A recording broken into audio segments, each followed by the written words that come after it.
So, the first law that we're going to talk about is the law of thinking. It says the law of thinking dictates that we can only attract what we think.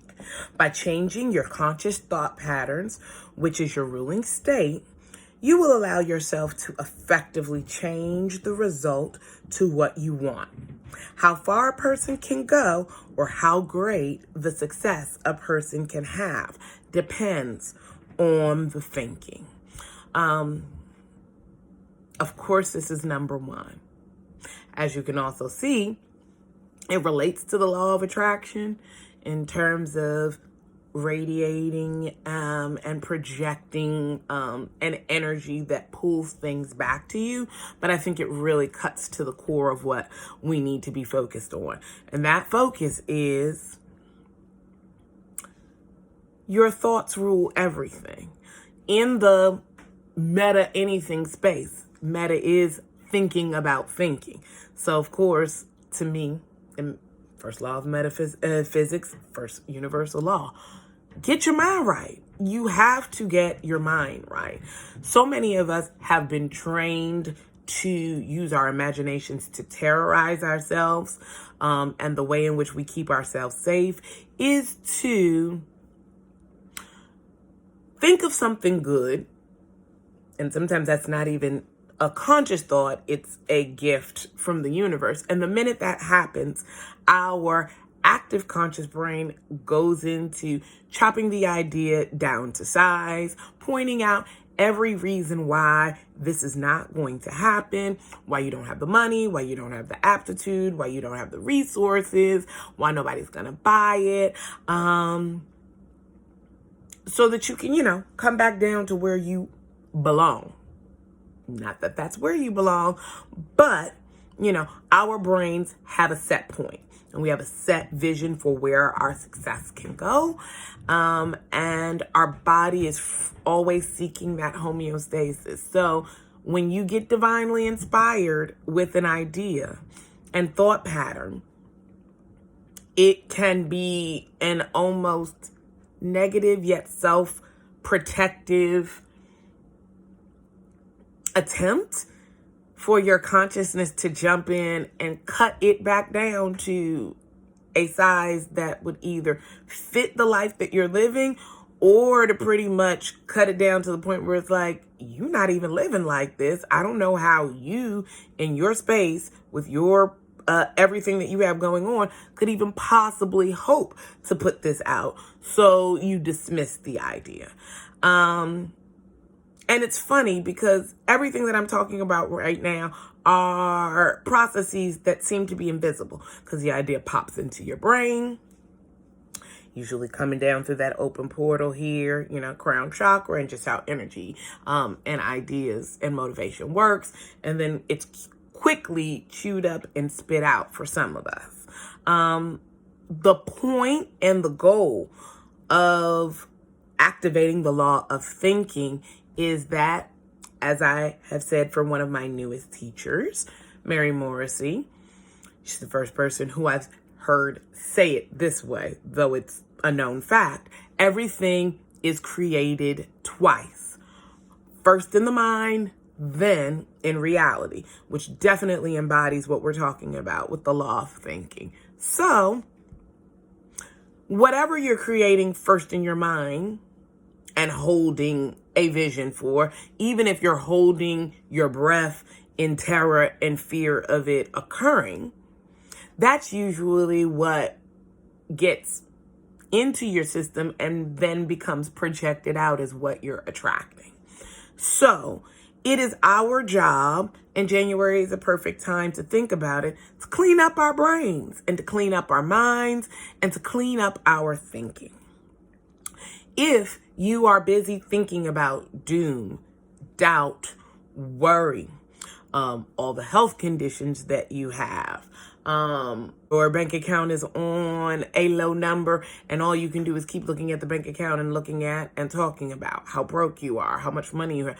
Again, you're doing that because you don't really want to be broke, because you don't want to get sick, because you somehow feel that re-examining this factor over and over again is going to provide you answers, solutions, or some way out of it. The actuality of the situation is you're turning yourself into a homing beacon for exactly the thing that you least want to occur. And it's all stemming from your thinking. So the first step in working universal law is to observe your conscious thought.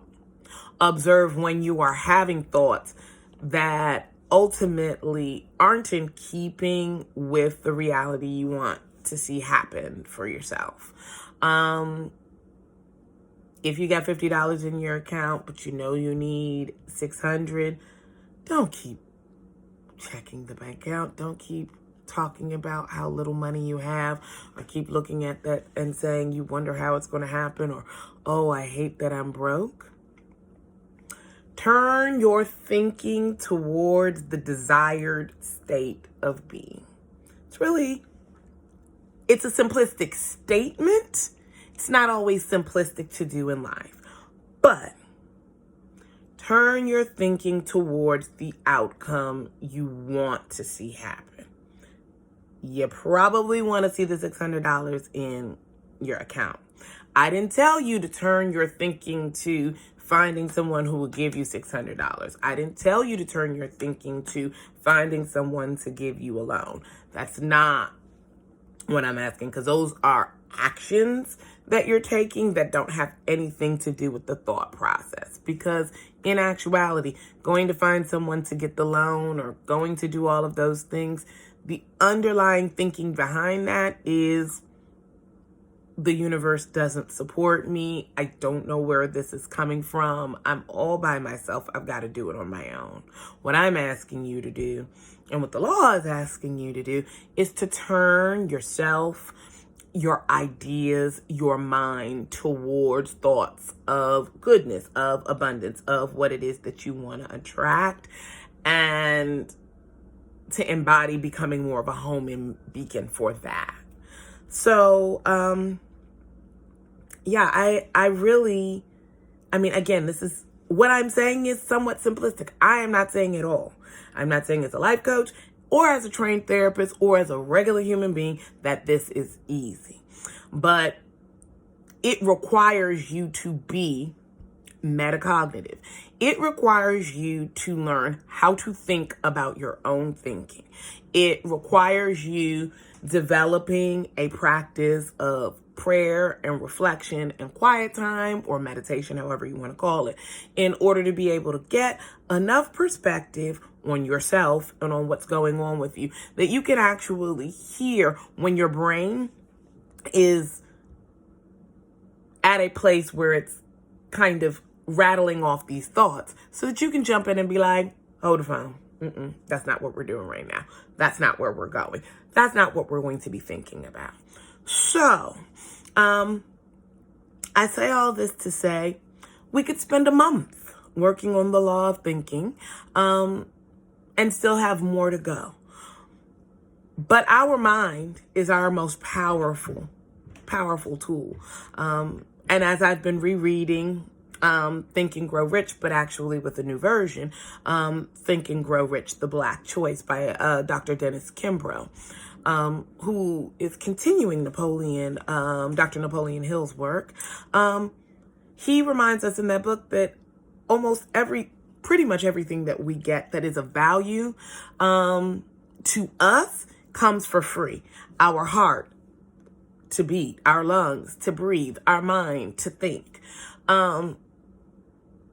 Though what I am saying does not cost anything and comes to us naturally, it's a muscle many of us have not worked or expressed. So it's my challenge for myself and for everybody to really observe our thinking and to really get into a space where we're aware of the negative messages that we're saying to ourselves. This by far is one of the most powerful things that you can do. So I I really look forward to getting questions, comments, from all of you all about this series. I'd love to be in more dialogue, just about what you think about the law of thinking, and maybe even ways that you've been able to observe your own thinking, and notice some of the patterns that you have and counteract them. So please, as those insights come to you, drop me a comment, send me a DM, and let me know what your experience has been. But I'm going to sign off now and send you all a lot of light and love. And I look forward to coming back next month, for February 2020, to talk about law number 2.